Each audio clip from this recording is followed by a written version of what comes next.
بسم اللہ الرحمن الرحیم۔ ناظرین سلام علیکم۔ قانون الہی کے اپنے 13ویں ایپیسوڈ میں آپ کا خیر مقدم ہے۔ ناظرین، جیسا کہ آپ جانتے ہیں کہ ہم اپنے اس ایپیسوڈ میں ایک سوال لیتے ہیں اور آپ دیکھ ہی رہے ہیں کہ مجھ سے لگاتار سوال کرنے کے لیے جناب جعفر عسکری صاحب ہمارے اسٹوڈیو میں موجود رہتے ہیں۔ آج بھی وہ اپنا کوئی سوال لے کر آئے ہیں، تو آئیے سب سے پہلے جناب جعفر عسکری صاحب کا خیر مقدم کرتے ہیں۔ آداب جناب جعفر عسکری صاحب، خیریت ہے؟ آج کون سا سوال لے کے آئے؟ شوکت بھارتی صاحب، برا نہ مانیے گا، جی بالکل نہیں مانوں گا برا۔ میری بال کی کھال نکالنے کی ایک پرانی عادت ہے، اچھا، اور میں آج پھر سے وہی سوال کروں گا کہ رسول اکرم نے اپنے بعد قرآن اور اہل بیت کی پیروی کا حکم دیا، اور پھر کہا جو ان کی پیروی کرے گا وہ جنت میں جائے گا، اور جو نہیں کرے گا وہ جہنم میں جائے گا۔ آخر اتنا سخت ججمنٹ سنانے کی رسول اکرم کو کیا ضرورت پیش آئی؟ بہت اچھا سوال ہے، اور یقیناً جو چیز بھی انسان سمجھے اس کی ذمہ داری ہے کہ اس کے ہر ایک اینگل کو سمجھے پھر مانے۔ اور یہ بال کی کھال نکالنے کی جو عادت آپ نے کہا ہے، ظاہر سی بات چیت ہے کہ جو غور و فکر کرتا ہے تو وہ چاہتا ہے کہ کہیں سے کسی طرح کی تشنگی نہ رہ جائے۔ تو آپ نے اگر سوال کیا ہے تو یہ بہت اچھی بات چیت ہے، ہم اس کو اپریشیٹ کرتے ہیں۔ میں پوری طریقے سے سمجھنا چاہتا ہوں۔ نہیں، بہت اچھی بات ہے، جب تک نہ سمجھے پورے بیک گراؤنڈ کو پوری گہرائی سے جب تک نہیں سمجھ میں آئے گا، تشنگی کہاں سے ختم ہوگی؟ بہت اچھی بات ہے۔ دیکھیں ناظرین، پیغمبر نے کہا کہ لاؤ تم ہمیں کاغذ اور قلم دے دو تاکہ ہم ایک ایسی تحریر لکھ دیں جس سے تم میرے بعد گمراہ نہ ہو۔ پیغمبر یہ چاہتے تھے کہ ان کے اصحاب، ان کی ازواج، ان کی امت، یعنی قیامت تک پیدا ہونے والا مسلمان پیغمبر کو یہ نہ کہے کہ صاحب وہ ہدایت کا انتظام کر کے نہیں گئے۔ چونکہ پیغمبر کے سامنے ہی دو گروہ ہو گئے۔ لوگ کہتے ہیں کہ پیغمبر کے بعد دو گروہ ہو گئے، یہ بالکل غلط ہے۔ پیغمبر کے سامنے ہی دو گروہ ہو گئے۔ ایک کہہ رہا تھا کہ پیغمبر جو کاغذ و قلم مانگ رہے ہیں انہیں دے دو تاکہ وہ تحریر لکھ دیں۔ دوسرا یہ کہہ رہا تھا کہ اس وقت ان کو بیماری کا غلبہ ہے، بہت بیماری کا دماغ کے اوپر پریشر ہے، معاذ اللہ پیغمبر کا دماغ کام نہیں کر رہا ہے۔ یہ بہت ہی مطلب آپ سمجھیے کہ خطرناک موڑ کے اوپر ہم لوگ آ گئے ہیں۔ تو اس لیے پیغمبر نے اس حدیث ثقلین کو پہلے ہی سنا دیا تھا کہ پیروی کرو گے تو بچو گے، چھوڑ دو گے تو جہنم چلے جاؤ گے۔ ان ساری باتوں کو اگر آپ سمجھنا چاہیں گے تو ناظرین، سب سے پہلے ہم کو دھوکہ دیا جاتا ہے کہ رسول اللہ کے جو ساتھ رہتے تھے وہ سب سچے اور پکے مسلمان تھے، اور وہ سب ہدایت کے ستارے ہیں، جو ان کی پیروی کرے گا وہ جنت چلا جائے گا۔ یہ بات سراسر غلط ہے۔ جب ہم قرآن کی روشنی میں غور و فکر کرتے ہیں تو میں یہ دیکھتا ہوں کہ قرآن بتاتا ہے کہ کچھ لوگ رسول اللہ کے پاس آئے جی اور آنے کے بعد کہنے لگے یا رسول اللہ ہم ایمان والے ہیں. کیوں؟ یہ نماز پڑھتے تھے، روزہ رکھتے تھے، حج کرتے تھے، یعنی یہ تمام ارکان انجام دیتے تھے اور اپنے آپ کو کیا سمجھتے تھے کہ میں سب سے بڑا ایمان والا ہوں. قرآن کہتا ہے کہ یہ عرب کے بدو کہتے ہیں ہم ایمان لائے، ان سے کہو اسلام لائے ہو، ابھی ایمان تمہارے گلے سے نیچے نہیں اترا. تو قرآن کیا ایکسپوز کر رہا ہے کہ پیغمبر کے سامنے ایک گروہ تھا جو سامنے سے مسلمان تھا لیکن ایمان اس کے گلے سے نیچے نہیں اترا تھا. میں اس آیت کو اپنے اسکرین کے اوپر لگا دوں گا تاکہ قانون الہی کے اس پروگرام کو دیکھنے والے خود قرآن کو کھول کر دیکھیں. دوسری بات ہے کہ خود قرآن نے کہا کہ اے پیغمبر تمہارے قریب بیٹھنے اٹھنے والوں میں بہت سے منافق ہیں. تو اب سمجھ میں آیا بات؟ تو پیغمبر کے ساتھ بیٹھنے اٹھنے والوں میں کون تھے؟ منافق تھے. سامنے سے کیا تھے؟ مسلمان. اندر سے کیا تھے؟ منافق. اور اتنا ہی نہیں، پیغمبر کو 2 بار قتل کرنے کی کوشش کی گئی. کسی اور نے نہیں، یہودیوں نے پہلے کی تھی، مشرکین مکہ نے پہلے کی تھی، اٹیک کرنے والوں نے پہلے کی تھی، لیکن اسلام کا کلمہ پڑھنے کے بعد اندر سے قتل کرنے کی کوشش کی تھی. اور اس کے لیے جب آپ غدیر سے واپس آ رہے تھے ان کو قتل کرنے کی سازش کی گئی تھی. قرآن نے کہا کہ اے رسول آپ کو جو پیغام دیا گیا ہے آپ اسے پہنچا دیجئے، اللہ آپ کو دشمنوں کے شر سے محفوظ رکھے گا.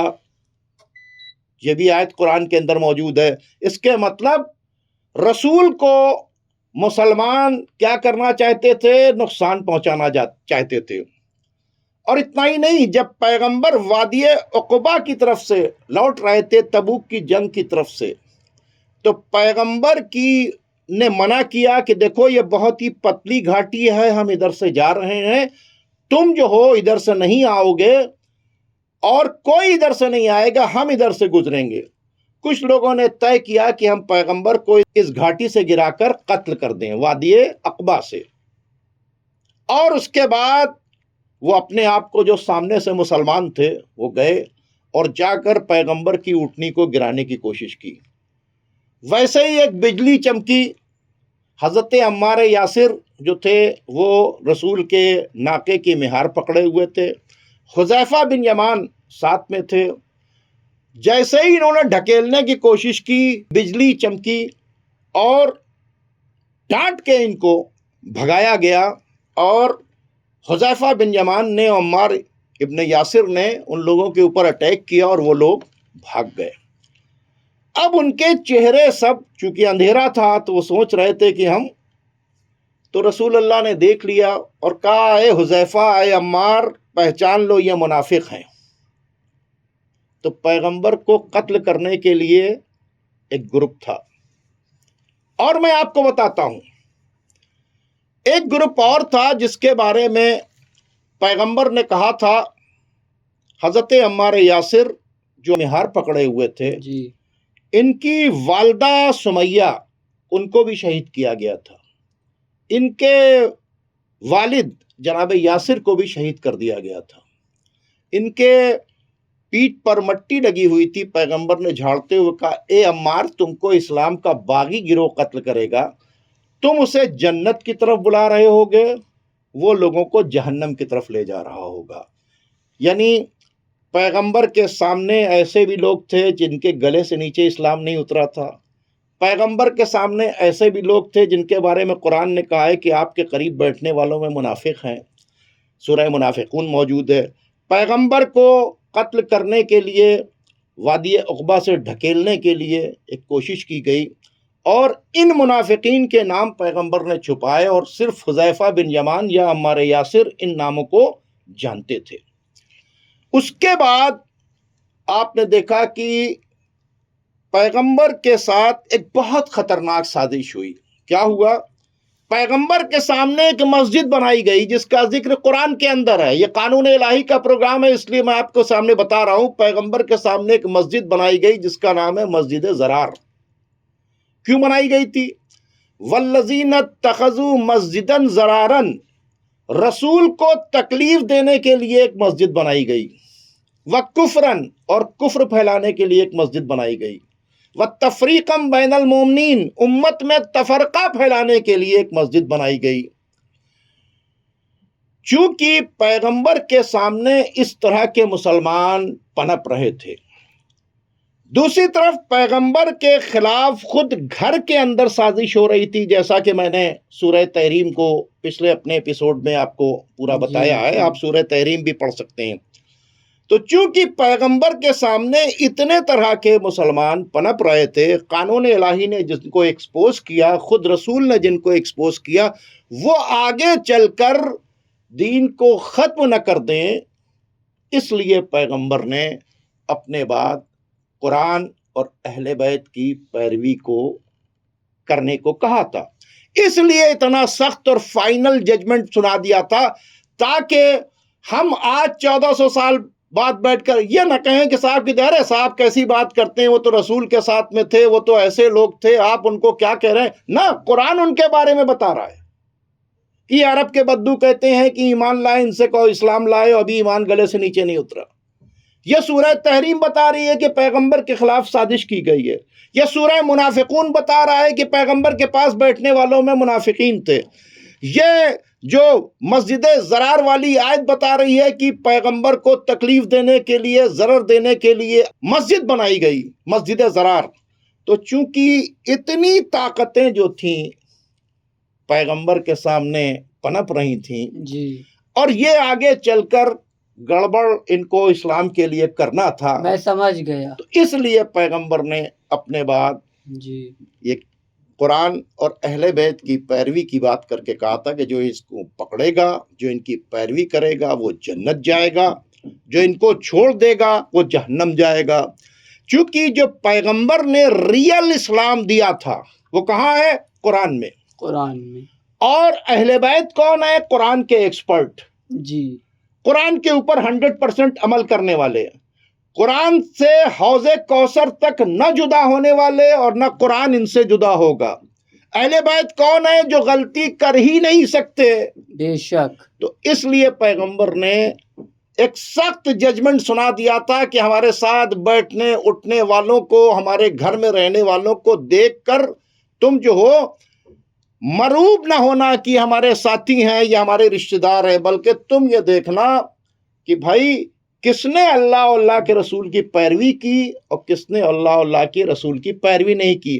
اس لیے پیغمبر نے یہ کہا تھا کہ جو قرآن اور اہل بیت کی پیروی کرے گا وہ جنت جائے گا اور جو چھوڑ دے گا وہ جہنم چلا جائے گا. یہ وہ بات تھی جو میں نے آپ کو قرآن کی روشنی میں پیش کر دی. نہیں، اب بالکل میں سمجھ گیا کہ یہ منافقت پھیل رہی تھی. ہاں، اسلام کے بھیس کے اندر بہت سی خطرناک ہستیاں پل رہی تھیں جو آگے چل کے 1,24,000 انبیاء کی محنت کو برباد کرنا چاہتی تھیں، اور پیغمبر قیامت تک کے لیے اسلام کو سیف کرنا چاہتے تھے. اس لیے یہ فائنل ججمنٹ مکس ہو نہ جائے معاملہ، اس لیے ریئل اسلام کا اور پولیٹیکل اسلام کا فرق مٹ جائے، اس لیے رسول اللہ نے فائنل ججمنٹ یہ سنایا. Final judgement. اب مطمئن ہو گیا ہوں میں. تو میرا ٹائم بھی ختم ہو گیا، میں کیا کروں؟ بس اب میں مطمئن ہو گیا بالکل. تو ناظرین، چونکہ سوال بہت سینسٹیو تھا اور جواب میں نے صاف صاف دیا ہے، جن کو میری باتوں پر اعتراض ہے تو اعتراض کرنے سے پہلے سب سے پہلے جائیں قرآن کھولیں اور یاد رکھیے کہ وہ حدیث جو قرآن سے ٹکرائے وہ دیوار پر مار دینے لائق ہے، کیونکہ خود ختمی مرتبت نے کہا ہے کہ وہ حدیث جو قرآن سے مل جائے اسے مان لینا اور جو قرآن سے ٹکرائے اسے دیوار پر مار دینا. تو اگر کوئی صاحب مجھ کو حدیث دکھانا چاہتے ہیں تو وہ قرآن کی روشنی میں مجھ سے بات چیت کریں. حدیث وہی قابل قبول ہوگی جو قرآن سے نہ ٹکرائے. اور قرآن نے بتایا ہے کہ منافقین بھی موجود تھے. قرآن نے بتایا ہے سورہ تحریم میں کہ گھر کے اندر بھی سازش ہوتی تھی. قرآن نے یہ بتایا کہ پاس بیٹھنے والوں میں بھی منافقین تھے. قرآن نے یہ بتایا ہے کہ عرب کے بدو وہ تھے کہ جن کے گلے سے اسلام نہیں اترا. تو اب آپ ہمیں اجازت دیجیے. خدا حافظ.